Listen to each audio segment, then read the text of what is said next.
Telugu Desam party జాతీయ అధ్యక్షుడు చంద్రబాబు నాయుడు 74వ జన్మదినం సందర్భంగా సిరిసిల్ల నియోజకవర్గ కార్యాలయంలో ఇన్ఛార్జ్ ఆవునూరి దయాకర్ రావు ఆధ్వర్యంలో కేక్ కట్ చేసి ఘనంగా నిర్వహించారు. ఈ సందర్భంగా ఆయన మాట్లాడుతూ ప్రజా సంక్షేమమే ధ్యేయంగా ప్రజా అభివృద్ధికి తోడ్పాటు చేసిన గొప్ప వ్యక్తి నారా చంద్రబాబు నాయుడని, ఐటీ రంగంలో హైదరాబాద్ని దేశంలో మొదటి స్థానంలో నిలిచేలా చేసిన ఘనత బాబుకే చెందుతుందన్నారు.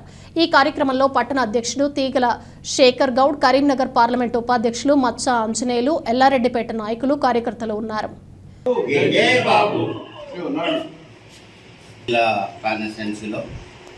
మా కార్యకర్తల సమక్షంలో ఘనంగా నిర్వహించుకోవడం జరిగింది. బడుగు బలహీన వర్గాల అభ్యున్నతికే పుట్టిన పార్టీ తెలుగుదేశం కాబట్టి నారా చంద్రబాబు నాయుడు కూడు గుడు గుడ్డ అనే నిదానంతో పార్టీని స్థాపించినప్పుడు కేవలం సంక్షేమమే సరిపోదు, బడుగు బలహీన వర్గాలకు అభివృద్ధి కూడా కావాలనే ఉద్దేశంగా ఊళ్ళోకి ఎక్కడికి వెళ్ళినా మావాడు సాఫ్ట్వేర్ అయ్యాయి, వాళ్ళ కెనడాలో ఉన్నాడు, యూఎస్ఏలో ఉన్నాడు, యూకేలో ఉన్నాడు అనే గొప్పగా చెప్పుకొని వాళ్ళ ఆర్థికంగా కూడా చాలా పరిపుష్టంగా అయినారు. అట్లాంటి నాయకుని జన్మదినాన్ని జరుపుకోవడం వల్ల చాలా సంతోషంగా ఉంది.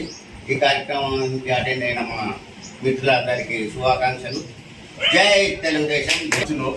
కీర్తిశేషులైనటువంటి నందమూరి తారక రామారావు గారు బడుగు వర్గాల బలహీనత కొరకు ఈ పార్టీని స్థాపించి ఆ రోజు మరియు ప్రజలే దేవుళ్ళు అదే అనుకుంటూ ఆ రోజు స్థాపించిన తర్వాత మరియు కీర్తి శేషులైనటువంటి ఎన్టీ రామారావు గారు తర్వాత ఈ నారా చంద్రబాబు గారు ఇప్పుడు మళ్ళీ 74 సంవత్సరంలో మనం చూడబోతున్నాం.